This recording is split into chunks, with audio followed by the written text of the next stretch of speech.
चलिए तो अब ड्राइव करते हैं रिलेशन एक स्फेरिकल सरफेस के लिए जब हम रिफ्रैक्शन कराते हैं किसी स्फेरिकल सरफेस से। ये मैंने एक स्फेरिकल सरफेस लिया है। ये जो बाउंड्री अब तक हम एक स्ट्रेट लाइन से लेते थे ना, बिल्कुल प्लेन बाउंड्री, अब वो बाउंड्री हमारी एक स्फेरिकल बाउंड्री बन गई। इस बाउंड्री के लेफ्ट हैंड साइड पर पूरे पर मीडियम n1 है या medium with refractive index n1, और उसके राइट साइड में पूरे में यहाँ पर एक दूसरा मीडियम है जिसका रिफ्रैक्टिव इंडेक्स है n2। हम एक ऑब्जेक्ट प्लेस करेंगे इस फर्स्ट मीडियम में O पॉइंट पर, O से इसको डिनोट कर दिया पोजीशन को, और उसके बाद इसकी इमेज एक लोकेट करने की कोशिश करेंगे दूसरे मीडियम में, और उसकी हेल्प से फिर हम एक रिलेशन फाइंड आउट करेंगे ऑब्जेक्ट डिस्टेंस, इमेज डिस्टेंस और रेडियस ऑफ कर्वेचर के बीच में। ठीक, सबसे पहले मान लीजिए यहाँ पर अगर एक ऑब्जेक्ट और रखा हुआ है तो इससे बहुत सारी रेज निकलेंगी। एक लाइट रे यहाँ पर अगर इंसिडेंट होगी, ठीक, ये लाइट रे जब यहाँ पर अगर इंसिडेंट होगी तो इसके लिए ये लाइन जो सेंटर से पास हो रही है ये नॉर्मल की तरह एक्ट करेगी। ये बात पहले भी डिस्कस हो चुकी है कि नॉर्मल किसी भी स्फेरिकल सरफेस के लिए हमेशा सेंटर ऑफ कर्वेचर से पास होता है, सेंटर से पास होता है। ये बात एक फैक्ट है एक तरह का।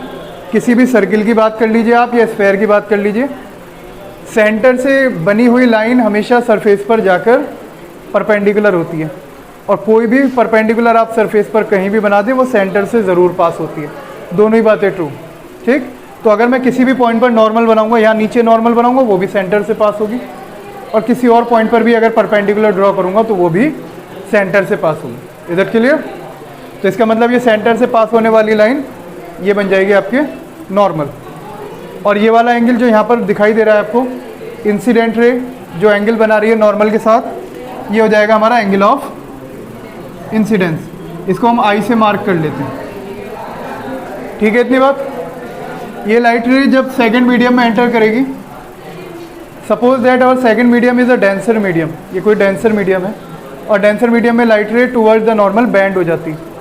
तो ये light ray towards the normal bend हो जाएगी नीचे की तरफ, और बैंड होने के बाद जा तो ऐसे सीधी रही थी, नीचे बैंड हो गई, और बैंड होने के बाद ये आगे किसी और पॉइंट पर जाकर इस प्रिंसिपल एक्सिस से मिलती है, जिस पॉइंट को मैंने आई मान लिया, और ये आई ही होगा इसका पॉइंट ऑफ इमेज।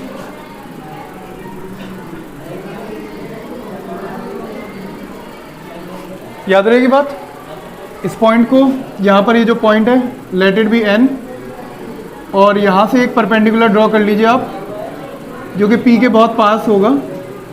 इस पॉइंट को सपोज कर लेते हैं एम। ठीक, इतनी बात समझ में आई सबके? इसके अंदर आपको तीन ट्रायंगल नज़र आ रहे हैं, 3 राइट एंगल ट्रायंगल। जब ये परपेंडिकुलर ड्रॉ की तो ये 3 ट्रायंगल से शेयर की जा रही है। पहला ट्रायंगल NMO, ठीक, दूसरा ट्रायंगल NMC, तीसरा triangle NMI। These all 3 triangles are right angle triangle, और राइट एंगल ट्रायंगल में ट्रिग्नोमेट्रिक रेशियोज आप अप्लाई कर सकते हैं। इसके अंदर आप tan थीटा अप्लाई कीजिए। सबसे पहले मुझे बताइए कि tan ऑफ एंगल NOM क्या होगा? tan थीटा का फॉर्मूला होता है perpendicular upon base. In triangle NOM perpendicular is NM and base is OM। तो आप इसको लिख सकते हैं NM डिवाइडेड बाई OM। ठीक है, इतनी बात। इसी तरीके से tan ऑफ एंगल NCM निकालिए, NCM।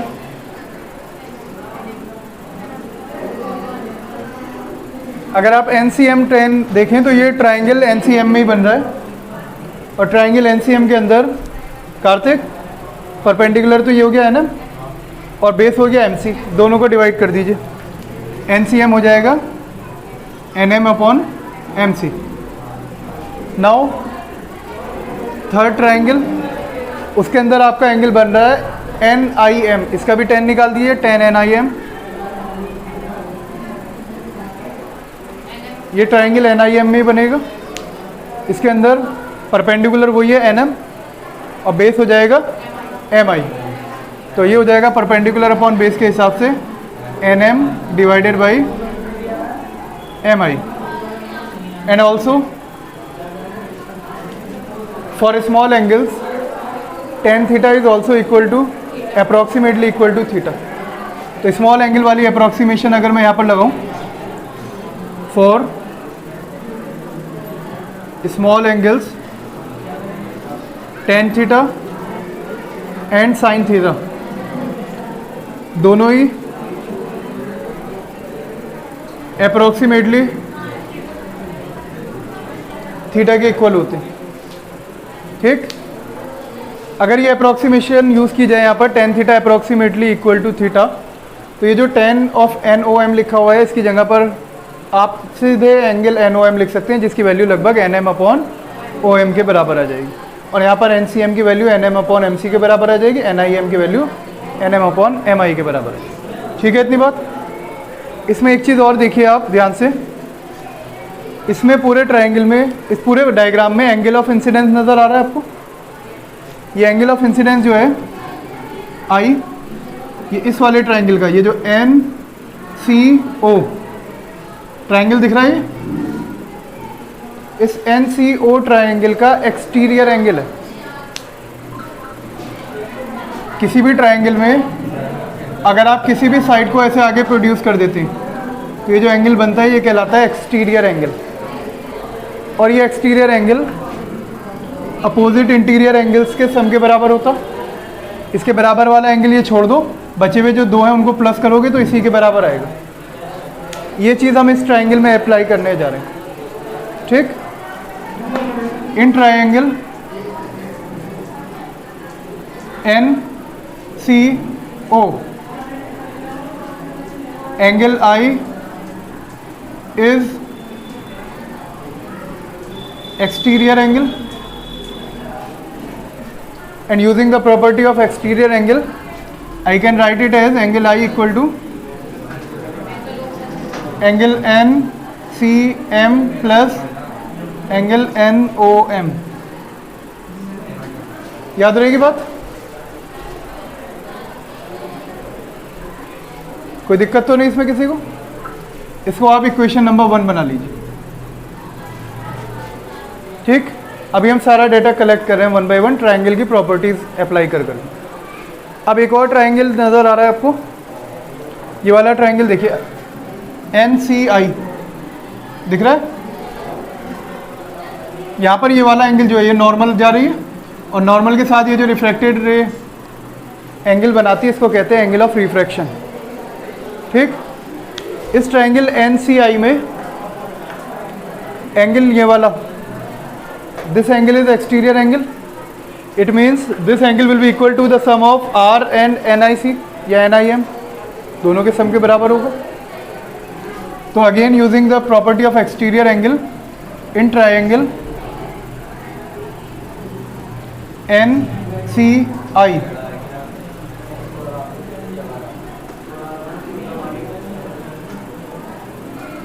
using property of exterior angles in triangle NCI, using the properties of exterior angle we can write it as angle NCM will be equal to the sum of angle R and angle NIM। ठीक है, इतनी बात? कोई दिक्कत तो नहीं इसमें किसी को? क्यों, वही अभी सही लिखा है। यहाँ से R निकाल लीजिए आप, R निकालने के लिए इधर ले जाएंगे, इधर प्लस में इधर जाकर माइनस में हो जाएगा, तो ये बन जाएगा angle R equal to angle NCM minus angle NIM, and let it be equation number 2। हमारे पास एंगल ऑफ इंसिडेंस भी आ गया, हमारे पास एंगल ऑफ रिफ्रैक्शन भी आ गया, I एंड R बोथ। अब स्नेल्स लॉ अप्लाई करते हैं। स्नेल्स लॉ के according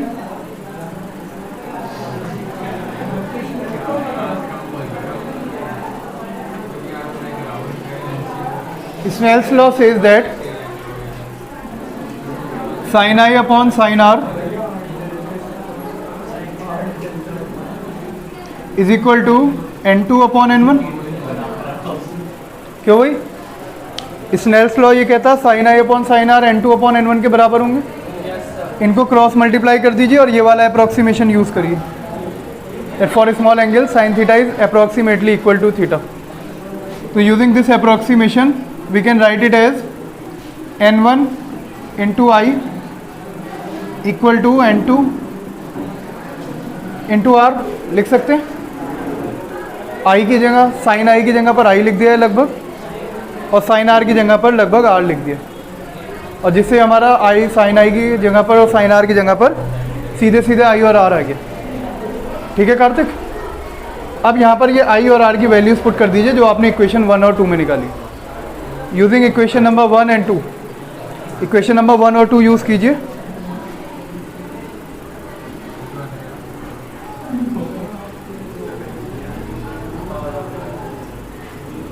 equation number 1 and 2 use करेंगे अगर इसके अंदर, तो ये बन जाएगा n1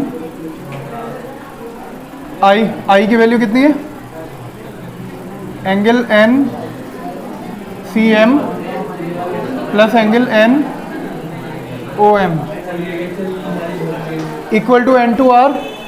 तो n2 की मल्टीप्लाई करा दीजिए r से, r ये है पूरा, angle N C M minus angle N I M. ठीक, यहाँ तक बात समझ में आई। इसके बाद अब ये फाइनल ये आ चुका है हमारे पास n1 N C M plus N O M in bracket equal to n2 N C M minus N I M. इन सारे एंगल्स की वैल्यूज़ हमने सबसे स्टार्टिंग में निकाली थी tan थीटा लगाकर, जो कि यहाँ पर लिखी हुई है। इसमें N O M, N C M, N I M, इन सब की वैल्यूज़ हमारे पास हैं। स्मॉल एंगल्स के लिए ये वाली अप्रॉक्सीमेशन अब हम अप्लाई करने जा रहे हैं that for small angle tan theta is approximately equal to theta. तो इसका मतलब ये हुआ कि जहाँ पर आपको एन सी एम दिखाई दे रहा है ना, वहाँ पर आप 10 एन सी एम की वैल्यू भी पुट कर सकते हैं, वो लगभग उतने ही रहेगा। ठीक, इसी तरीके से जहाँ एन ओ एम दिखाई दे रहा है वहाँ पर 10 एन ओ एम की वैल्यू पुट कर सकते हैं। तो करूँ ये सारी वैल्यूज़ इसके अंदर, यहाँ पर रफ कर ऊपर वाले पोर्शन पे यहाँ पर सॉल्व करते हैं इसको।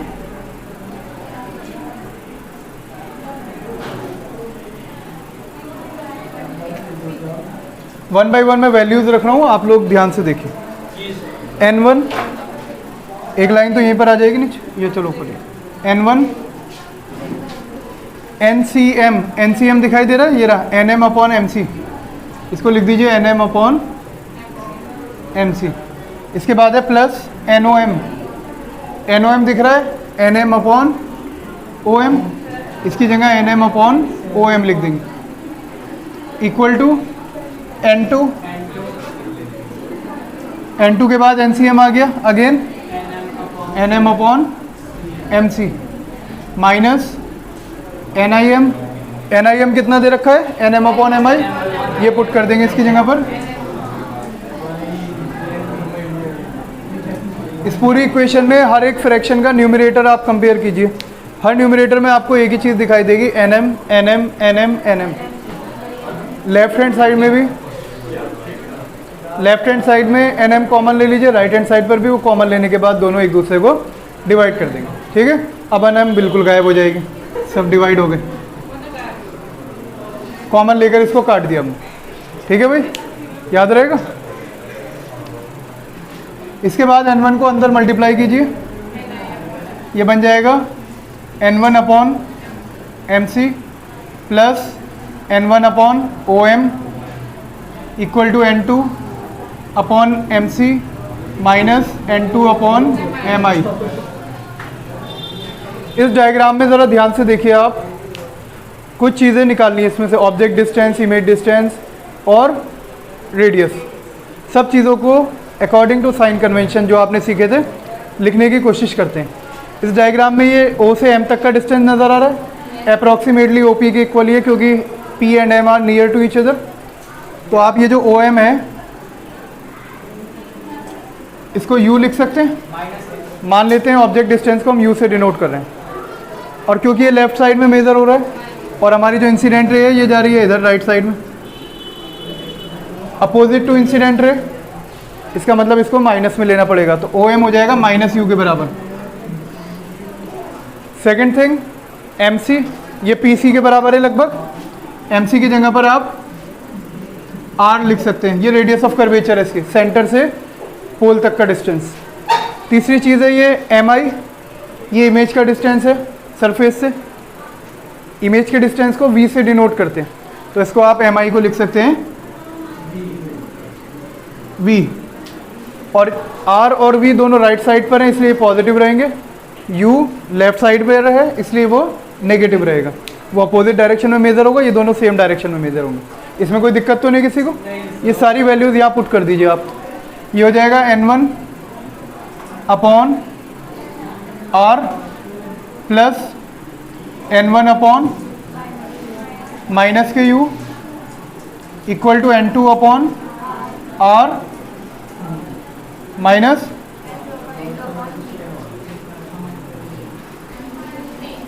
N2 अपॉन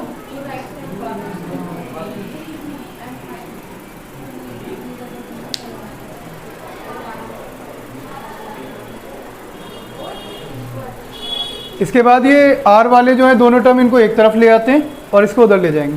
ठीक, तो राइट हैंड साइड पर जब इसको लाएंगे ये N2 अपॉन R इधर आकर माइनस N2 अपॉन R बन जाएगा। ये जाएगा N1 upon R minus N2 upon R। And on right hand side ये यहाँ पर नेगेटिव है, उधर जाकर पॉजिटिव हो जाएगा। N1 upon U minus N2 upon V। ये बात समझ में आई? यहाँ से R कॉमन ले लीजिए आप, ये बन जाएगा 1 upon R N1 minus N2 equal to N1 upon U minus N2 upon V।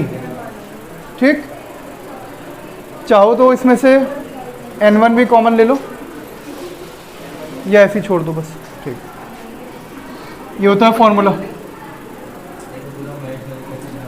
For refraction through spherical surfaces. ठीक है।